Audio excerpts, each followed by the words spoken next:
Hello everyone. तो देखो आज की क्लास में मैं आपको करवाऊंगा एक्सरसाइज 9.1 का क्वेश्चन नंबर 14 एंड 15। और इससे पहले की जो क्वेश्चन है क्वेश्चन नंबर 1 टू 13 तो मैंने प्रीवियस लेक्चर में करवाया हुआ है। तो आप प्रीवियस लेक्चर में बाकी के क्वेश्चन देख सकते हो कि कैसे मैंने आपको सॉल्व करवाया हुआ है। तो देखो क्वेश्चन नंबर 14 से स्टार्ट करते हैं आज की क्लास। क्वेश्चन नंबर 14 समझने की कोशिश करो। इसका जो है फिगर दिया हुआ है एनसीईआरटी बुक में, और मैं आपको फिगर ड्रॉ करने के लिए समझाने की कोशिश करता हूँ कि आप फिगर ड्रॉ कैसे करोगे। 1.2 देखो, 1.2 मीटर टॉल गर्ल एक 1.2 मीटर हाइट की लड़की है जिसने क्या नोटिस किया कि एक बैलून है जो मूव कर रहा है फ्रॉम द विंड। विंड हवा की वजह से मूव कर रहा है किसमें, हॉरिजॉन्टल लाइन में। देखो हॉरिजॉन्टल लाइन का मतलब ये नहीं कि बैलून ऐसे जा रहा है, जैसे देखो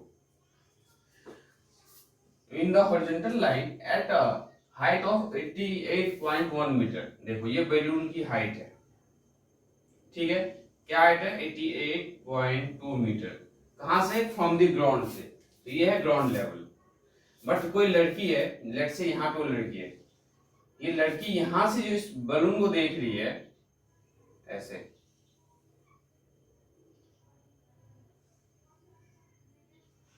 ये जो है इसकी, ये लड़की की हाइट है। ये जो है लड़की की आई से एंगल ऑफ एलिवेशन क्या बन रहा है, देखो from the ground the angle of elevation of the balloon from his eye of the girl at any point at any stand is 60 degree. Means यहाँ पे जो एंगल फॉर्म हो रहा है उस लड़की उनके आई से वो 60 डिग्री फॉर्म हो रहा है, ठीक है। नेक्स्ट देखो क्या है, after some time the angle of elevation reduces to 30 degree. और कुछ टाइम बाद जो है एंगल ऑफ एलिवेशन जो है वो 30 डिग्री पे रिड्यूस हो गया। तो बैलून जो मूवमेंट हुई होगी, मींस हॉरिजॉन्टल जो जा रही है, मींस यहाँ पे जो बैलून है यहाँ से कुछ यहाँ पे आई है, मतलब इस पॉइंट पे, ठीक है। यहां से हमने ये ड्रॉ कर दिया। फिर वापस मीनिंग समझो, इस पॉइंट पे मान लो बैलून है और इसकी मूवमेंट यहां से ऐसे जा रही है। ये जो मूवमेंट इसकी जो हॉरिजॉन्टल जा रही है, पर बैलून का जो हाइट है वो क्या है, वर्टिकल है आपका। मींस जो एक्चुअल में पहले जो बैलून था वो यहाँ पे था, और यहां से मूवमेंट होने के बाद कहाँ पे आया, यहाँ पे।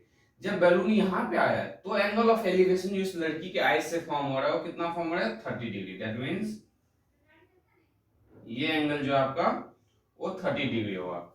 तो जो बैलून ने डिस्टेंस ट्रेवल किया, क्या डिस्टेंस ट्रेवल किया, यहां से इस पॉइंट तक। ये अगर आपने यहां से इस पॉइंट से यहां तक डिस्टेंस फाइंड कर लो, या यहां से यहां तक, दोनों सेम है, तो मैं क्या करता हूं, देखो टोटल हाइट क्या थी बैलून की, 88.2 मीटर। तो अब जो ट्रायंगल आप कंसीडर करोगे, ये ट्रायंगल कंसीडर करोगे यहां तक की, तो इसकी हाइट क्या होगी, इस हाइट में से इस लड़की की हाइट जो है 1.2 मीटर वो हम माइनस कर देंगे। क्यों, क्योंकि जो एंगल जो बन रहा है, एंगल ऑफ एलिवेशन इस पॉइंट से बन रहा है, ना कि हमारे इस पॉइंट से बन रहा है। तो हम क्या करेंगे, इस एंगल के कॉरस्पॉन्डिंग जो हमारा बेस होगा, दैट मींस यहां तक जो होगा, ये आपका क्या होगा, 88.2 में से जब आप 1.2 माइनस करोगे तो 87 मीटर, और ये भी आपका क्या होगा, 87 मीटर। तो आप ट्रायंगल की नेमिंग कर सकते हो आप, ए इस पॉइंट पे बी, ये सी, दिस वन डी, और ये ई। तो हमें जो फाइंड करना है, देखो क्या फाइंड करना है, find the distance travel by balloon during the interval. इस पॉइंट से यहां तक जाने में जो उसे डिस्टेंस ट्रेवल किया, आपको ये फाइंड करना है। मींस यहां से यहां तक का डिस्टेंस हमने क्या कंसीडर कर लिया, एक्स। यहां लिख लो आप एक्स, कोई प्रॉब्लम नहीं है। अगर यहां नहीं लिखना तो यहां लिख लो। तो देखो कैसे फाइंड करेंगे हम। सबसे पहले हम ट्रायंगल कंसीडर करेंगे। कोई सा ट्रायंगल आप कंसीडर कर सकते हो, इसमें कोई प्रॉब्लम नहीं है। अब देखो ये जो है यहाँ पे, नाउ इन ट्रायंगल, मैं ट्रायंगल कंसीडर कर रहा हूं A B E. Now in triangle A B E, tan theta equals to perpendicular upon में बेस 10। फर्स्ट टाइम जो इसके साथ एंगल फॉर्म हो रहा था, बैलून की जो फर्स्ट डिस्टेंस थी उसके साथ क्या हो रहा था, 60 डिग्री। तो tan 60 degree equals to perpendicular क्या होगा आपका, बीई, और बेस क्या होगा आपका ए बी। तो tan 60 की वैल्यू क्या है, √3, और बीई क्या है आपके पास 87 मीटर, 87 अपॉन में ए बी। जब आप क्रॉस मल्टीप्लाई करोगे तो ए बी की जो वैल्यू है वो क्या है, 87/√3। रैशनलाइज कर दो इसे, that means A B equals to 87√3 upon में 3, और इसे कैंसिल आउट करो, 3 2 जा 6, 3 9 जा 27, तो 20 ए बी की डिस्टेंस क्या है आपके पास 29√3 मीटर। अब हमने ये क्यों फाइंड किया, क्योंकि हमें जब ये डिस्टेंस हम फाइंड करेंगे तो हम जब बड़ा वाला ट्रायंगल कंसीडर करेंगे तो हमें यहाँ से यहाँ का डिस्टेंस पता होना चाहिए, इसलिए हमने ये फाइंड किया। देखो नाउ अब हम कौन सा ट्रायंगल कंसीडर करेंगे, in triangle ACD, now in triangle ACD। देखो इसमें हमारे पास क्या गिवन है, tan 30 डिग्री, तो tan 30 degree equals to perpendicular upon base, tan 30 की वैल्यू 1/√3, परपेंडिकुलर आपका क्या है CD, और बेस क्या आपका AC। दैट मीन्स अब आप इसे क्या लिख सकते हो, 1/√3 इक्वल्स टू CD क्या आपके पास 87, और AC को देखो आप क्या लिखोगे, AB प्लस BC लिख सकते हैं हम, दो पार्ट में ब्रेक करके AB plus BC। Now 1/√3 equals to 87, AB जो हमने फाइंड किया, क्या फाइंड किया हुआ है 29√3, तो 29√3 प्लस BC जो डिस्टेंस बैलून के थ्रू ट्रेवल किया हुआ है वो क्या है x मीटर, तो प्लस का x, क्रॉस मल्टीप्लाई करो, तो 29√3 इक्वल्स टू 87√3, 29√3 प्लस x, ये देखो 29√3 plus x equals to 87√3। Now x equals to क्या होगा आपका 87√3 minus 29√3, then x equals to 87 में से 29 को माइनस करो, पहले आप √3 कॉमन ले लो, then 87 minus 29, then x equals to √3 times 17 में से 9 जाए तो 8, देन ये क्या बचा आपके पास 7 में से 2 गया तो 5, x इक्वल्स टू 58√3 मीटर। ये क्या है डिस्टेंस ट्रेवल बाय बैलून, तो लिखो therefore distance travelled by balloon is 58√3 metre. यही आपको फाइंड करना था, तो बहुत ही सिंपल था ये क्वेश्चन। तो अब क्वेश्चन नंबर 15 देखते हैं हम। तो देखो क्वेश्चन नंबर 15 क्या है, a straight highway leads to the foot of the tower. एक स्ट्रेट हाईवे जा रही है कहां, टुवर्ड्स किसी टावर पे एंड हो रहा होगा आपको, ठीक है। A man standing at the top of the tower, जो man top of the tower पे खड़ा है उसने क्या ऑब्जर्व किया, a car at a angle of depression 30 degree. उसने वहां से एक कार को नोटिस किया एंगल ऑफ डिप्रेशन के साथ, एंगल कितना आपका 30 degree, which is approaching to the foot of the tower. जो किधर की साइड आ रही है, टावर के साइड आ रही है, ठीक है। जब टावर के साइड अगर कोई कार आ रही है तो एंगल ऑफ डिप्रेशन क्या होगा, इंक्रीज होता जाएगा, ठीक है। कैसे बताता हूं मैं आपको, which is approaching to the foot of the tower with uniform speed 6 second later. 6 second के बाद उस बंदे ने फिर से नोटिस किया the angle of depression of the car is found to be 60 degree. अब जो उसने कार का एंगल ऑफ डिप्रेशन नोटिस किया वो 60 डिग्री नोटिस किया, कब 6 सेकंड के बाद। Find the time taken by car to reach the foot of the tower. तो उस कार को टावर के पास पहुंचने में कितना टाइम लगेगा ये पूछा है। तो देखो लेट्स से आपके पास ये एक टावर है और ये एक रोड हाईवे जा रही है आपके पास, और ये जो हाईवे जा रही है कहां पे एंड हो रही है, टावर के फुट पे। यहाँ पे जो आदमी है कहां पे, टावर के हाइट पे, उसने यहाँ पे एक कार को नोटिस किया इस पॉइंट पे, ठीक है। इस कार को जो नोटिस किया तो यहाँ पे फॉर्म क्या हो रहा है, देखो ऊपर से जब नीचे की तरफ देख रहा है तो एंगल ऑफ डिप्रेशन फॉर्म होगा। तो उसके लिए हमने आपको क्या बताया था कि बेस हम क्या कंसीडर करेंगे, इस लाइन के पैरेलल हम यहाँ पे ऑब्वियसली हमेशा एक लाइन कंसीडर करेंगे ये। तो एंगल ऑफ डिप्रेशन इसके साथ कितना फॉर्म हो रहा है 30 डिग्री, यहाँ पे 30 डिग्री जो एंगल फॉर्म हो रहा है यहाँ पे फॉर्म हो रहा है, तो ऑल्टरनेट एंगल के अकॉर्डिंग हमने ये फाइंड कर लिया 30 डिग्री। नाउ 6 सेकंड के बाद इसने जो नोटिस किया फिर से, अब क्या नोटिस किया कि ये कार कहीं यहाँ पे आ गई है, तो ये लोग यहां से हमने, अब जो एंगल ऑफ डिप्रेशन फॉर्म हो रहा है वो क्या हो रहा है आपका 60 डिग्री, ये रहा 60 डिग्री। अगर ये 60 डिग्री फॉर्म हो रहा है फिर से, तो ये लाइन दोनों क्या है, पैरेलल, और पैरेलल लाइन के बीच में ये एंगल आपका क्या हो जाएगा, ऑल्टरनेट एंगल। यहां से इस पॉइंट से यहां तक जाने में जो टाइम लगा, क्या लगा है, 6 सेकेंड। हमें पूछ रहा है वो यहां से यहां तक जो टाइम लगेगा वो कितना लगेगा। ठीक है, देखो और कुछ गिवन है क्वेश्चन में, नहीं है गिवन, ना तो हमें हाइट दे रखा है टावर का, ना रोड का कुछ डिस्टेंस दिया हुआ है। तो इस टाइप के क्वेश्चन को कैसे सॉल्व करेंगे, बहुत ध्यान से समझना। देखो ट्रायंगल की नेमिंग करते हैं हम पहले, ए बी सी डी, बहुत ही सिंपल है, बस समझने की कोशिश करो आप। देखो मैंने क्या किया, इन ट्रायंगल कंसीडर किया पहले B C D, B C D.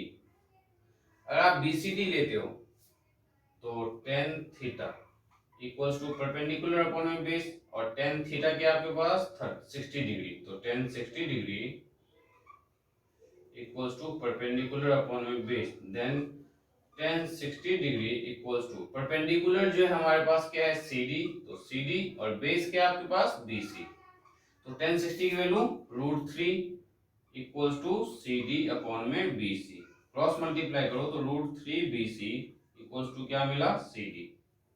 एक तो ये रिलेशन आ गया किस ट्रायंगल से, BCD से। नाउ अब देखो हम कौन सा ट्रायंगल लेंगे, नाउ इन ट्रायंगल ABD,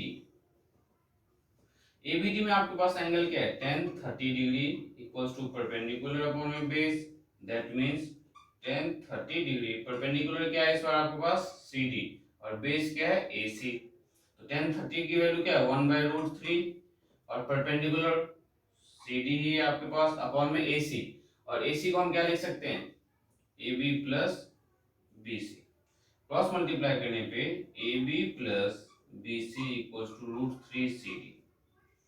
अब देखो AB plus BC equals to √3 CD, तो यहाँ CD की वैल्यू हम सब्स्टिट्यूट कर सकते हैं, तो put value of CD, put value of CD, तो क्या मिला, CD की वैल्यू क्या √3 BC, तो AB plus BC equals to √3, और CD की वैल्यू हमारे पास देखो क्या है, CD की वैल्यू √3 BC है, तो इनटू में √3 BC, तो AB plus BC equals to 3 BC, then AB equals to 3 BC, BC को इधर ले आओ तो माइनस, तो AB इक्वल्स टू 2 BC। अब नोटिस करो, देखो AB और BC में जो रिलेशन है क्या है, AB जो है BC के 2 टाइम्स है, मींस यहां से यहां तक का जो डिस्टेंस है वो क्या है BC का 2 टाइम्स है। कैसे, देखो AB समझो इस चीज को, AB इक्वल्स टू 2 BC, इसका मतलब है AB जो है BC का 2 टाइम्स है, AB जो है BC का 2 टाइम्स है। तो देखो अगर AB डिस्टेंस ट्रेवल करने में कितना टाइम लगा है, उसे 6 सेकंड लगा है, ठीक है, मींस जब AB डिस्टेंस ट्रेवल करने में उसे 6 सेकंड लगा होगा, तो डिस्टेंस BC ट्रेवल करने में कितना लगेगा, AB का हाफ, तो AB का हाफ क्या है 6 सेकंड का हाफ, तो 6 सेकंड डिवाइडेड बाय 2, तो डिस्टेंस BC जो ट्रेवल करेगा वो कितने टाइम में करेगा, 2 3 जा 3 सेकंड। इस चीज को फिर से समझाता हूं मैं, समझने की कोशिश करो। AB जो है वो BC का 2 टाइम्स है, मींस अगर AB मान लो 10 किलोमीटर है तो BC क्या है आपका 5 किलोमीटर। क्यों, क्योंकि AB is twice of BC, means AB का जो डिस्टेंस है वो BC का ट्वाइस है। यहाँ अगर 5 किलोमीटर है तो 10 किलोमीटर हुआ। तो देखो यूनिटी मेथड समझो आप, AB अगर डिस्टेंस ट्रेवल करने में 6 सेकंड लग रहा है, मतलब अगर AB 6 सेकंड में कवर करेगा तो BC कितने टाइम्स में कवर करेगा, ऑब्वियसली BC, अगर यहाँ पे देखो AB अगर डिस्टेंस ट्रेवल करे 6 सेकंड में, तो क्या मैं इसके अलावा देखो ऑल्टरनेट मेथड और बताता हूँ। अगर AB डिस्टेंस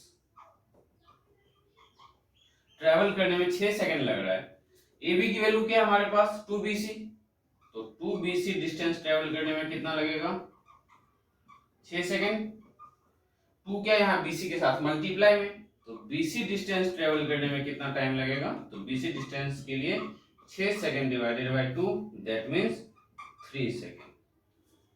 ये ऑल्टरनेट मेथड देखो, ए बी डिस्टेंस ट्रेवल करने में 6 सेकंड लगा है, ए बी की वैल्यू हमारे पास क्या है 2bc, तो मैंने क्या किया 2bc डिस्टेंस ट्रेवल करने में भी वही टाइम लगेगा, देन 2bc का जो 2 मल्टीप्लाई में था उसे हम डिवाइड में ले गए और यहां से हमने क्या फाइंड किया कि bc डिस्टेंस जो ट्रेवल करने में टाइम लगा उससे वो 3 सेकंड लगा। तो बहुत ही सिंपल क्वेश्चन था ये। तो अब मैं आपको क्वेश्चन नंबर 16 करवाता हूं। तो क्वेश्चन नंबर 16 समझने की कोशिश करो क्या है। The angle of elevation of the top of the tower, angle of elevation किसका, टॉप ऑफ द टावर, कहां से, from the 2 point at a distance of 4 meter and 9 meter from the base of the tower। ठीक है, तो ये देखो ये tower है आपके पास, इस बेस से कितने के डिस्टेंस, यहाँ पे एक एंगल ऑफ एलिवेशन बन रहा है आपका, ठीक है, angle of elevation of top of the tower from 2 point, 2 point से एंगल ऑफ एलिवेशन बन रहा है। तो एक लेट से हमने यहाँ पे कंसीडर कर लिया। नाउ देखो क्या है आगे, tower from the 2 point at a distance of 4 meter and 9 meter from the base of the tower। एक जो एंगल ऑफ एलिवेशन बन रहा है वो 4 मीटर के डिस्टेंस पे बन रहा है बेस ऑफ द टावर से, और एक जो बन रहा है आपका वो 9 मीटर के डिस्टेंस पे बन रहा है from base of the tower से। देखो क्या है, at a distance of 4 meter and 9 meter from the base of the tower। base of the tower क्या है, दिस वन, यहां से एक एंगल जो बन रहा है यहाँ पे 4 मीटर के डिस्टेंस पे, मींस दिस वन, और एक एंगल बन रहा है 9 मीटर के डिस्टेंस पे, दिस वन। एंगल कितना है, तो उन्होंने बोला है देखो from the tower and in the same straight line, एक ही लाइन में दोनों एंगल फॉर्म हो रहा है, विथ इट आर कॉम्प्लीमेंट्री, और जो एंगल फॉर्म हो रहा है इस बार कॉम्प्लीमेंट्री एंगल फॉर्म हो रहा है। तो कॉम्प्लीमेंट्री एंगल अगर आपको नहीं पता हो, वैसे हमने चैप्टर 8 में करवाया हुआ है कॉम्प्लीमेंट्री एंगल। कॉम्प्लीमेंट्री एंगल का क्या मतलब होता है, sum of two angles is always 90 degree, और एक सप्लीमेंट्री एंगल होगा, ये तो ये आपका complementary angle, sum of two angle is always 180 degree. जब 180 डिग्री दो एंगल का सम हो तो उसे हम बोलते हैं सप्लीमेंट्री एंगल। कॉम्प्लीमेंट्री एंगल में अगर दो एंगल का सम 90 डिग्री है तो लेट्स से हमने क्या किया, इस एंगल को थीटा कंसीडर कर लिया, और ये जो एंगल होगा कैसे फाइंड करोगे, ऑब्वियसली अगर आपके पास दो एंगल का सम 90 है और एक एंगल को जब आपने थीटा कंसीडर किया तो दूसरा एंगल क्या होगा 90 माइनस थीटा, तो 90 डिग्री माइनस थीटा। आपको क्या प्रूव करना है, prove that the height of the tower जो है 6 मीटर होगा। तो ये देखो ये आपकी हाइट ऑफ द टावर, हमें ये शो करना है कि 6 मीटर होगा। तो देखो कंसीडर कर सॉल्व करते हैं इसको, A B this one C and this one D. अब हम ट्रायंगल कंसीडर करते हैं, in triangle BCD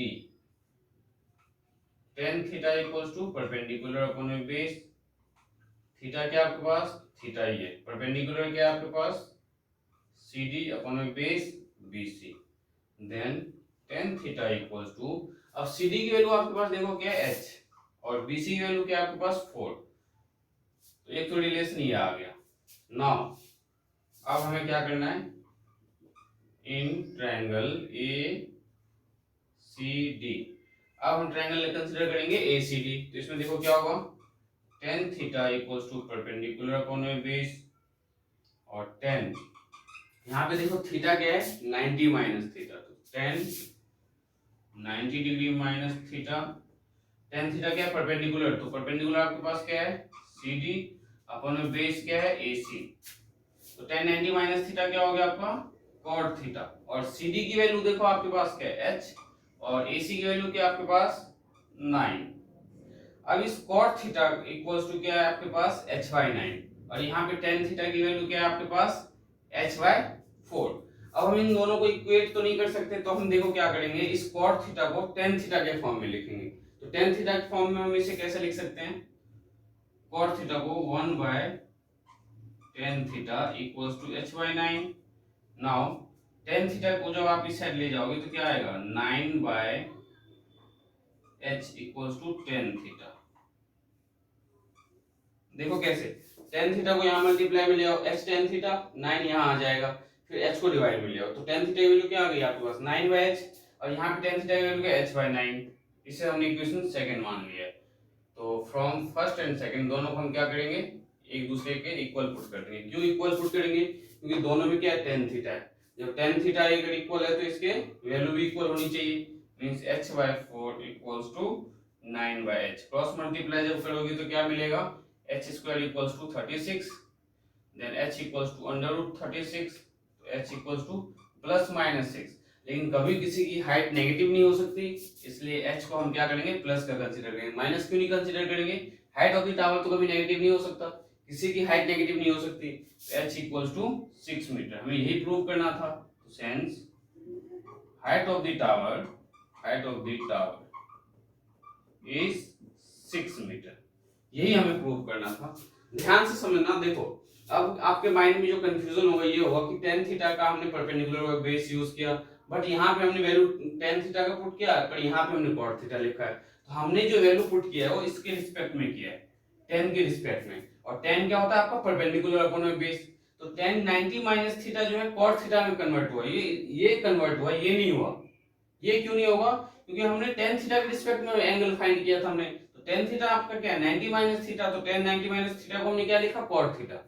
cot theta equals to CD upon में AC। अब इस cot को देखो हमने वापस से किस फॉर्म में कन्वर्ट किया था, tan के फॉर्म में 1/tan लिख सकते हैं। लेफ्ट साइड में जो हमने किया है, अब उसको सिंपलीफाई किया, 1/tan theta equals to h/9, then by cross multiplication हमने tan थीटा की वैल्यू फाइंड कर ली, और जो यहां से tan थीटा की वैल्यू आई है और जो ये tan थीटा की वैल्यू है, देखो इनको हमने एक दूसरे के इक्वल पुट किया, this one and this one. तो देखो h/4 इक्वल्स टू 9/h, हाँ ये रहा 9/h। इन दोनों को जब हमने इक्वल पुट किया, क्रॉस मल्टीप्लाई करके h की वैल्यू फाइंड कर ली। ये बहुत ही सिंपल क्वेश्चन था। तो ये चैप्टर आपका कंप्लीट होता है। नेक्स्ट क्लास में मैं आपका चैप्टर 5 स्टार्ट करवाऊंगा, अरिथमेटिक प्रोग्रेशन।